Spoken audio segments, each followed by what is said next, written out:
আসসালামু আলাইকুম। ওয়ালাইকুম সালাম। কি অবস্থা, কেমন আছো, কি করতেছো? এই তো কাজ করতেছি। তো কালকে নাকি তোমার ফ্লাইট? হ্যাঁ, কালকে আমার ফ্লাইট, আজকে আমার শেষ কাজ। আচ্ছা, আমি যা যা বলছিলাম সব আমার জন্য নিয়ে আইসো। ঠিক আছে, আমি এখন কাজে আছি, রুমে গিয়ে তারপর তোমার ফোন দিতেছি। ঠিক আছে। সাবধানে কাজ করেন ভাই।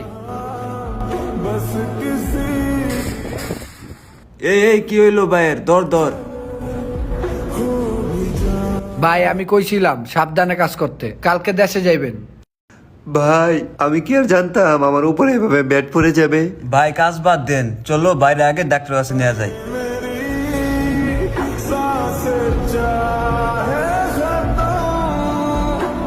বাড়ি যাওয়ার সময় হলো, ব্যথাও পাইলো। ভাইরে আস্তে আস্তে বেটে শুয়াও।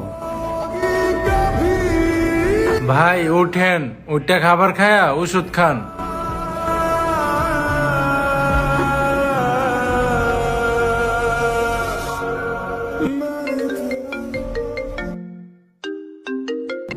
হ্যালো, কি অবস্থা, কেমন আছো? কাজের থেকে রুমে গিয়া তো আর ফোন দিলা না। আমি যে পুরে ব্যথা হয়েছি এটা বাড়িতে জানানো যাবে না, তাহলে ওরা টেনশন করবে। ওই কি হলো, কথা বলো না কেন? হ্যাঁ, কালকে কয়টা বাজে ফ্লাইট তোমার? আমি কালকে তোমাদেরকে জানাবো কয়টা বাজে আসবো। কালকে সকালে ফোন দিয়ে জানা মনে, ঠিক আছে? ঠিক আছে। আচ্ছা, এখন আমি ঘুমাইতেছি, পরে ফোন দি মনে। আচ্ছা, সাবধানে থাকো।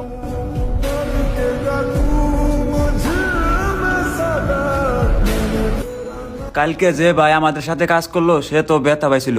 ভাইটার তো আজকে দেশে যাওয়ার কথা ছিল, আজকে পরে তো আর দেখা না হতে পারে। চলো যাই দেখে আসি।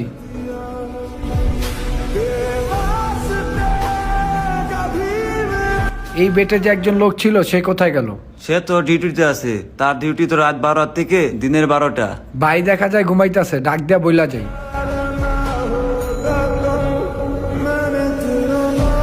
এই ভাই তো মনে হয় আর নাই। ফ্যামিলির সাথে ওর কথা ছিল আজকে বাড়িতে যাওয়ার। ওর ফ্যামিলিকে কি বলে বুঝ দিমু? মনে হয় ওর বাড়ির থেকে ফোন দিতেছে। ফোন ধরে কথা বলেন। আসসালামু আলাইকুম। ওয়ালাইকুম সালাম। রাব্বি ভাই মনে হয় জীবিত আর বাড়িতে ফিরবে না। কেন, কি হইছো? সে কোথায়? কালকে আমাদের সাথে কাজে গেছিল, পরে পরে গিয়ে বুকে ব্যথা পেয়েছে। হসপিটাল থেকে আইসা রাত্রে ঘুমাইছে, সকালে আইসা দেখি আর নাই। এখন আমাদের কি হবে? চলো বিষয়টা আমরা কোম্পানিকে জানাই। তাহলে তুমি ভাইয়ের সাথে থাকো, আমি বিষয়টা কোম্পানিকে জানে আসতেছি। কালকেও ভাই আমাদের সাথে কাজ করলো, আজকে আর নাই। সতর্কভাবে সেফটি নিয়ে কাজ করা জরুরি, না হলে আপনার সাথেও এরকম ঘটতে পারে।